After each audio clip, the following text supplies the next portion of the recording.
I'm so excited. I'm so excited for dancing. All right. I heard you have a new way how to twerk. Especially wait. Or not. Hey, so I'm David. I'm going to give kind of like an abbreviated, translated version of a TED Talk I gave a few months ago that was really well received and is really excited. So who knows a lot about transhumanism or biohacking?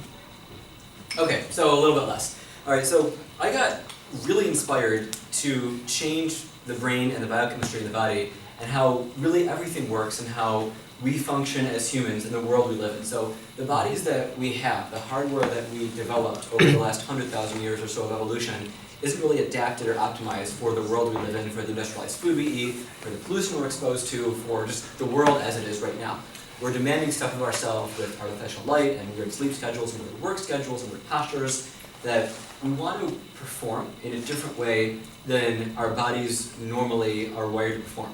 So we develop like weird muscle things if we sit all day and weird eye things if we stare at the screen. We don't do a lot of work, we don't want to be stressed, people get ADD, like this whole big issue, how do we solve it? So we're seeing things like autism and ADD and anxiety and depression and bipolar disorder, and there's a huge debate out in the world is this stuff genetic and we're more able to diagnose it now because we have better tools and research, or is this stuff environmentally induced because of toxins and pollutions and industrialized food and our whole environment? And taking a step aside from that, the whole concept of psychology and mental health and mental illness and optimal mental performance, some people say, oh, that's just you, or you're lucky, or you have good grit, or good personality, and you can have a great work ethic. And other people say, no, you have a biochemical imbalance, or there's something wrong in your brain, and you can fix that through treatment or drugs or whatever. But ultimately, we want to be happy and we want to be productive. So what I've studied over the last 15 years is a way to look at any one person and their functionality for where they're at as a starting point and where they want to be as an endpoint. So maybe the endpoint is something like self-actualization. You have good focus, you have good concentration, your happiness isn't dependent on anything biochemical, what you eat, any life things that happen to you, and there's a little bit of a bridge there. And some people bridge that gap through certain habits, like exercising a certain way where they're happier, or certain things they do and practices in life to like give them joy. But I found a great way to do that is through really understanding biochemistry at a deep level and removing all the obstacles in life that make us feel or act or perform at a way that's less than optimal for ourselves. So something that everybody can relate to that's really concrete is low blood sugar. If you don't eat for a day, you're kind of cranky. If you eat, you feel better. But what a lot of us might not know is cortisol, which is a main chemical in the brain which affects how stressed you feel and a lot of other things, can be controlled and regulated. There's something you can buy called phosphatidylserine. It's like 15 letters, but it essentially changes how you process cortisol. So you can do things like exercise or sex or get sunlight or do something pleasurable and have less cortisol or have it masked. Or you can change your baseline. So everything you would do, normally, however it would stress you, say it stresses you at 100 points, maybe it'll stress you at 80 points. And now because you have less stress, you have more emotional energy, more mental energy to be your best self and perform as well as you can. So this led me to a route of taking about 42 supplements a day. It's about $7,200 a year a regimen, and it's probably growing. It's way under what Wade Kurzweil takes, which is about 150 supplements a year, until they can live to the point where tech can make us live forever. So one of the things I realized is anybody can understand how to get from point A to point B by looking at the functionality they want to achieve and just realizing that the biochemical knowledge to get to that point isn't insanely complicated. Like, I don't have a degree in biology. I was thinking of doing pre-med and I just didn't want to take orgos. I didn't take any of those courses. All I did is I look at one thing, like anxiety, for example. A lot of people I knew had anxiety symptoms for whatever reason. Some were different, some were the same. And I realized in about half an hour of research that anxiety was linked to an imbalance of alpha and beta brain waves in the brain. So beta waves are higher frequency waves when you're alert, when you're engaged, when you have computer lights at your face. They make it hard to relax, hard to really learn, but you're more engaged, you're more on. If you have more anxiety or more ADD-like symptoms, your beta waves spike.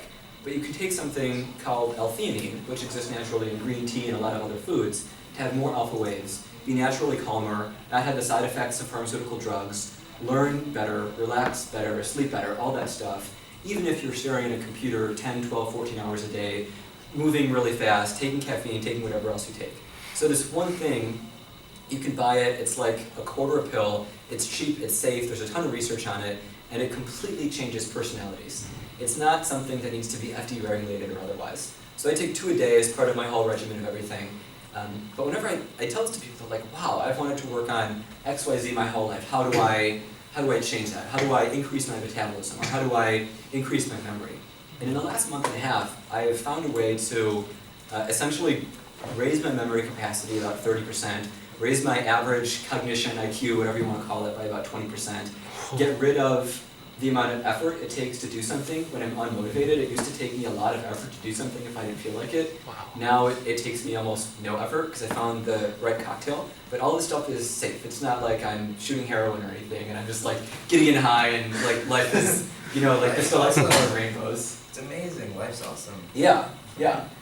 But a lot of times we get in these we get in a rut or we get in a roadblock. We're like, oh, I need to do something else to be happy, or I'm being overwhelmed, I'm being stressed. So the takeaway I like to give isn't a prescription and say, go read a ton of stuff or go spend a ton of money on this pill.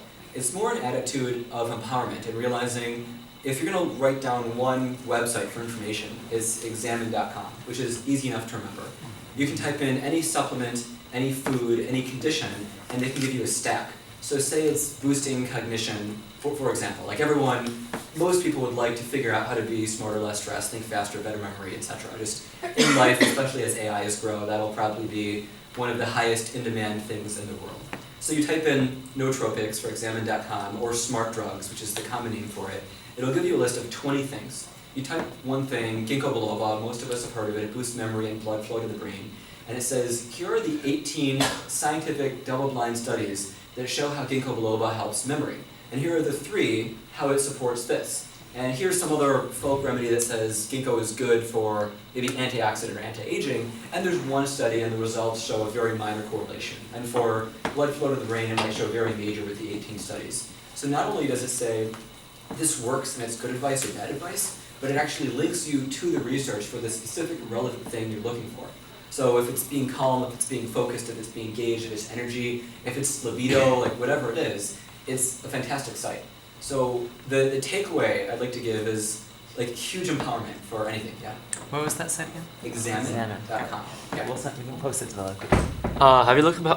Have you explored into the correlation between like these supplements and say like the root of schizophrenic cognition? Yes, and actually I almost induced mild schizophrenia in myself from taking something which was supposed to boost REM by 30%. So you do need to research stuff like this, but okay. I haven't researched schizophrenia extensively. I've personally mentored people with bipolar and a few other things. Okay. But one of the neat things about these is once you start reading, if you're interested, and you learn the building blocks of biochemistry, it's kind of like nutrition. It can get really, really simple. So most of us know what fat and carbohydrates and proteins and sugars are. So something like acetylcholine and dopamine, they're words we've heard before, but they're not insanely mysterious. So if you have an imbalance of acetylcholine in your body, you might have schizophrenic-like symptoms. I was taking something called lupyrazine A because it reportedly boosts your REM by 30%, and REM sleep is great. It's the best and most powerful and most important part of sleep. But this supplement works by tweaking your acetylcholine. And if you research it for 10 minutes, you'll realize it does this, and big warnings about inducing depression and all this other stuff. So I started taking a triple dose of it to really see if it had any effect at all, and a strong effect, not something subtle over time. Like it wasn't something that caused heart attacks at all, and if you're depressed for 2 days versus if you have fantastic REM sleep, for me, like it was a worthy trade-off. You can get over 2 days, but a lifetime of benefits is worthwhile. And then I researched it more to figure out this stuff. But by understanding the biochemical basis, there aren't very many different types of neurochemical compounds. And if we realize superfoods or different diet foods out there, most of us know that like fish oils are good for us, and broccoli is good for us, and wheatgrass is good for us. And the list isn't huge of foods that are really healthy. So I guess I'd like to inspire people to realize a very fundamental understanding of neurotransmitters and biochemistry can enable you to hack or tweak yourself mentally and physically in any direction you want to go. Question. So how did you measure the increases in your memory and intelligence? Was it like dual NBAC or? So NBAC is awesome. I have bookmarked that site. What's NBAC? NBAC is actually a strategy that is found to boost people's IQ better than a lot of other types of tests, right? Well, it's used to measure short-term memory, and like the thing that's been mostly correlated with like IQ is short-term memory. And what's interesting about this particular test is that it's like the only memory test or exercise that's been shown to transfer to other like short-term memory tasks. Because in general, when you're training your short-term memory, it specializes for that specific task. So for example, you have a waiter who can remember like 20 orders or something. Sure. But they still can't, beat like the normal like seven digit span that like everyone has, which seems pretty silly because if you count like the number of bits, then they're definitely storing a lot more. But anyways, what's interesting about dual NBAC is like it's like the only way that transfers, and it's also like the de facto like thing. So like online, there's all these like weird websites that I'm sure you frequent. Do you get on like Wanjacity? Yeah, and Lumosity. Yeah. Mm. Where just like people who try all these experimental drugs go, and they always like measure how their brain changes by doing their dual NBAC. So Yeah, it's neat. So my performance on Lumosity definitely went up, and for guys who aren't familiar, Lumosity helps. It gives you gains for cognitive performance, so flexibility, memory, problem solving. There's actually a face name recall if you have trouble remembering names and faces. Wow, It's a great game for that. And just other things, when I learn stuff when I'm in companies or I'm asked to join an advisory board and I have to learn a lot about the industry very quickly, I found subjectively I was comfortable enough with a subjective awareness in a boost of memory, but also through Lumosity and other things. how long were you stable before? What do you mean? Like, had you just started Luminosity recently? I've been doing Lumosity for about 10 months, and the spike was statistically significantly different enough. I didn't take a lot of new things to feel that I could attribute it to vocabulary, which is what I took from memory. I also looked at it a lot on Reddit and examined once I started to feel effects myself to really dig into other people's experiences. So you were like stable for a while, then change your regimen, and then your performance on. Okay, gotcha.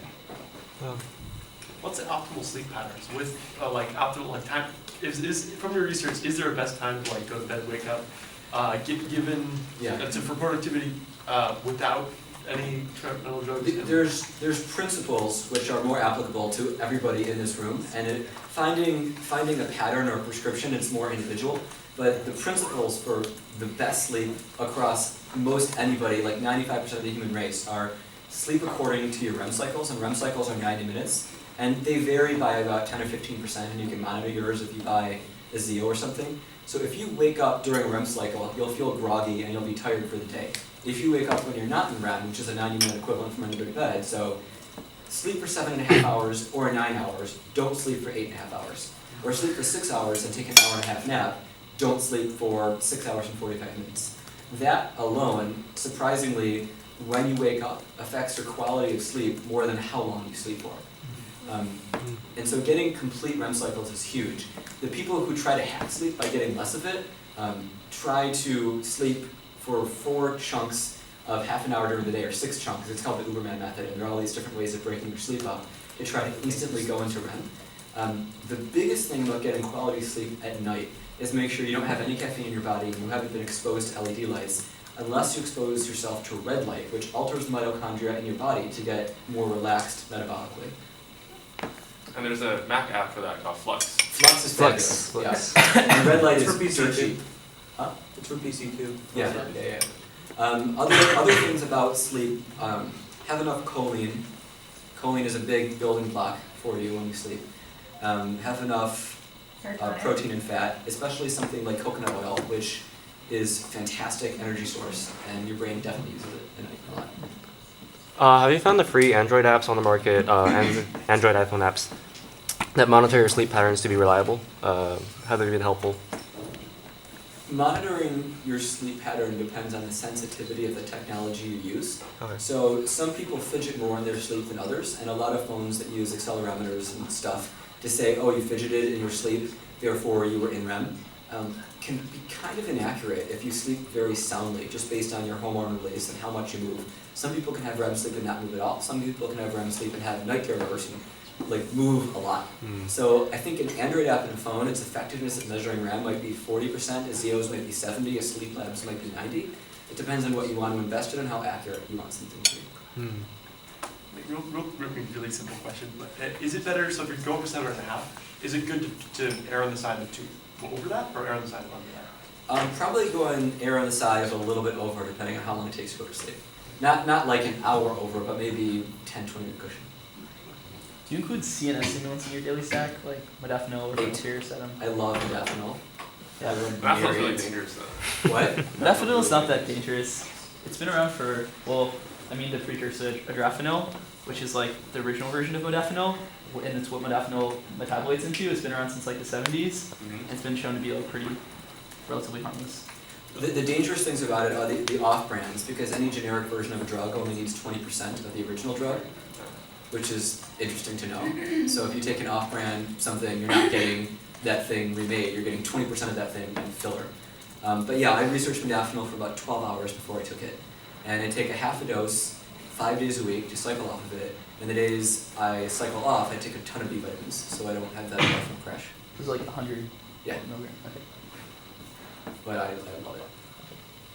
Why? And really quick, the super important thing with modafinil or anything to hack sleep and energy is not to abuse it. So people say they take modafinil to pull an all-nighter and be really effective, and you can do that on occasion, but you still have the negative effects of an all-nighter on your body. They might just be masked. So the best way to use modafinil is regularly during the day, right when you wake up. It has a 15-hour half-life, so you don't take it in the afternoon. And if you need to take it to pull an all-nighter and you want to avoid energy drinks, which I would urge everybody to never drink something like Red Bull again, because it metabolizes into formaldehyde, and you're essentially embalming your body from the inside out. Yeah, so I stopped drinking Red Bull the second I heard that from a friend who's doing neurosurgery in school. But yeah, so if you take it responsibly, you're cool. It's like coffee is fine, but if you drink 20 cups of coffee every 10 minutes, you'll kill yourself. So, yeah. Yeah. So earlier on in the talk, you said that because in your view these things are safe, they shouldn't be regulated by the FDA, and yet you're also touting like significant mind and body altering effects. How do you? So I would look at a scale and a continuum and how familiar we are. So I was looking for a marker, we don't have one. So take you. Sweet. Well, you can visualize it. I'll do it easy enough to visualize. So say you have like the shittiest diet in the world, like very, very like fast food all the time and chocolate and everything's processed. You don't eat anything green or anything healthy. The amount of nutrition you're gonna get is like down here, right? Call it like a 5. Like you have enough to function. You have your calories and stuff, but you're getting no nutrients. Like your skin is like a pasty yellow. Your teeth are falling out. Like you smell bad. You're just eating like the worst food in the world. Then you switch to eating the healthiest diet you can, like organic greens and everything. Your functioning everywhere goes up dramatically. Is that dangerous? No.